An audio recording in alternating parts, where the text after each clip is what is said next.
In this episode, we're going to discuss creatine and hair loss, so stick around.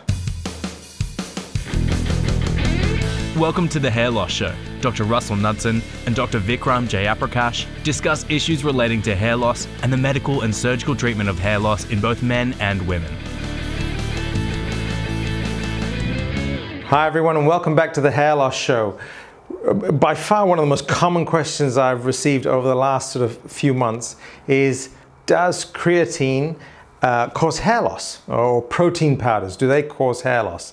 And so let's sort of dispel that myth straight from the get-go and say, no, they don't, all right? But there is a potential contentious link between something like protein powder or creatine and individuals that are suffering from hair loss. So let's understand that a little bit better. But I think the take-home message, if you're just going to stop watching right here, is that no, creatine supplements do not cause, that I'm aware of, hair loss. So let's talk about the mechanism of male pattern hair loss, and we've discussed this a number of different times, and basically it's a genetic condition, so you need to have the gene for hair loss, and there's a hormone in your body called testosterone, and it gets converted into another form of that hormone called dihydrotestosterone, or DHT, and there's an enzyme called the 5-alpha reductase enzyme that does that. All right, now if you have the gene for hair loss and you have high amounts of this DHT in the system, it causes the hairs to thin out and fall out, and that's essentially your principle of androgenic alopecia.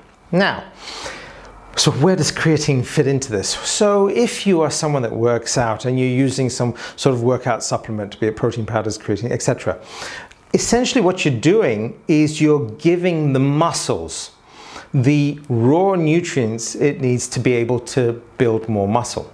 All right, because that's what you're trying to do. If you're an individual that's working out, you're trying to build more muscle. If you're building more muscle, then what you are going to do by definition over time is increase testosterone. All right, and if you're someone who increases their testosterone, now that can be either exogenously adding testosterone, or if you're building muscle and increasing your testosterone level within the body, then potentially one could argue that there is a greater conversion to more of this stuff, right? So you're going to have potentially more DHT. So you could make an argument that by definition of it's not necessarily the creatine that's causing that. It's the fact that you're stimulating the muscle in that environment. So you're doing the working out that is causing a boost in the testosterone that is resulting in a boost of the DHT. So one could make the argument that most people that are working out are going to experience some form of increase in their DHT.